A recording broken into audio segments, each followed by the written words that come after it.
Today's video, I'm going to talk about the most effective form of fat-burning cardio. There's a million different ways to do cardio. They're all effective depending on what your goal is. But today we're going to talk about the most effective form of fat-burning cardio. Now, I've seen a billion different ways to break down cardio. I really like to kind of simplify it, break it down into 3 different forms of cardio. I'll talk about all 3, one of them very briefly, and the other 2 I'm going to kind of compare. The first one that I'm just talking about really briefly is anaerobic cardio. That's basically like your standard weightlifting. Do something real intense for 5 to 10 reps or 5 to 15, whatever. Take a minute to 2 minute break, and then you move on to the next exercise. That's anaerobic, but that we're not going to talk about today. What I want to talk about is aerobic, which there's a study done in 2012 that showed that the number one form, it was a study done just in polling people basically, what was their number one form of cardio, and it was either jogging on a treadmill or jogging outside. Now, if you look at the state of the United States, where 68.8% of people are either overweight or obese, and the number one thing is aerobic cardio, which is going for a jog, that should tell you something, right? So most people that come to me just want to burn body fat, and however, most of them are doing aerobic cardio. And I don't know why this is, but I get a lot of pushback from clients when I tell them to stop doing all of their, classes at the gym that are like an hour long, that it's some form of cardio, or going for jogs or whatnot, where there's things you can do at home without equipment if you want to, which are much more effective as far as fat burning. And most people, I think, have heard of it today, but I don't think most people have actually tried it or do it correctly. But it's called high intensity interval training, and there was a huge push for it last year, the start of 2014, as if it was some new thing, and it's actually been around since 1970. So I don't understand. Maybe they're just trying to sell magazines. I don't know where that came from. But there's research done that shows you can do high intensity interval training for as little as 4 minutes, and it's as effective as running basically for like an hour. Now, I actually did some of that yesterday. That was one of the reasons I'm doing this video, or thought to do this video. I'm kind of looking both ways here. There's actually people jogging by me. I think it's kind of funny, but I don't recommend most people do the 4-minute high intensity interval training. This is my personal belief, but it's because most people, when you do it, the pain that you experience has to be so intense, most people will shy away from it. So what I did last night, I did 4 minutes of 75-yard sprints. Started off about 15, 20-ish seconds to run the 75 yards, and then I would just walk in a circle for 10 seconds. I did that for 4 minutes straight, and it literally felt like my lungs were bleeding, and I wanted to vomit, and after about a minute and a half, I just wanted to quit, right? But I kept pushing myself, and I do know I push myself a little bit harder than most people. I've noticed anyway. I'm not saying that you shouldn't try it. I know that most people won't be able to push themselves. They'll just kind of watch their clock. They kind of half-ass it, get to about the 4-minute mark, and then they just stop, right?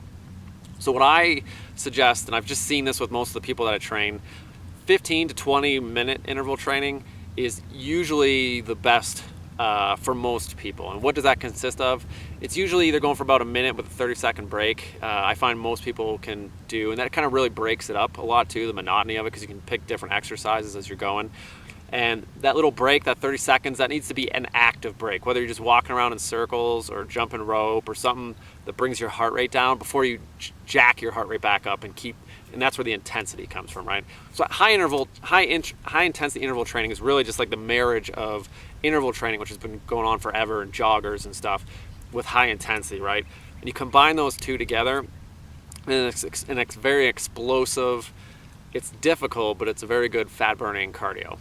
The duration that you're doing it is the most important part. When you're going for longer than 20 minutes, let's go back to the aerobic thing. And all the aerobic is doing is it's elevating your heart rate, and you just plateau for a long time. Now that does burn a lot of calories, but it doesn't target body fat. When you start to go for those long distance runs and things, when you start to go for those really long period durations of aerobic cardio, your body will actually start to break down muscle mass. The best example, and I say this all the time, but go look at like an Olympic marathon runner. They have almost zero muscle mass to them, right? They look very emaciated, and the reason being is the muscle mass inhibits their ability to run long distances, as lean muscle mass requires more calories to stay alive during the day, which is why the more muscle you have on your system, the higher your metabolism is. But that becomes a detriment to these guys, right? So they don't try to lift any weights, and as they're running, they're constantly just breaking down their muscle to help propel them forward in their runs.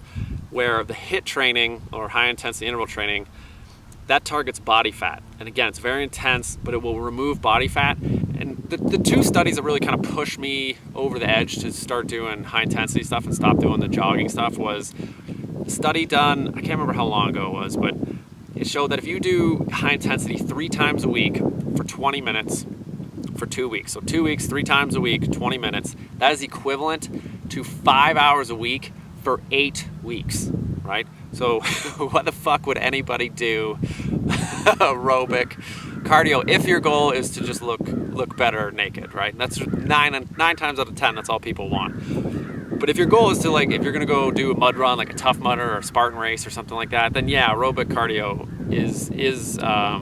would be very beneficial. But for the most people, for the general populace, you could just do high intensity interval training in your house, like push-ups, pull-ups, squats, jump squats, that type of thing. Just make sure that your sprints, like I was doing the other day, just make sure that your heart rate spikes, comes back down again, spikes again.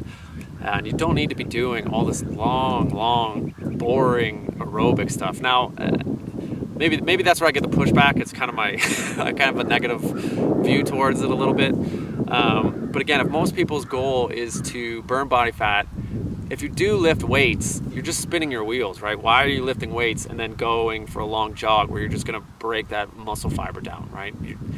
If you're someone who's been working out for years and that's what you're doing, you're lifting a little bit of weights and you're going for jogs and your body doesn't change that much, why do you think that is, right? Like, there's got to be something wrong. There's anything wrong with you, but you're not doing the homework basically to get to whatever your goal is, right? And if you don't really have a goal, then any road will lead you there.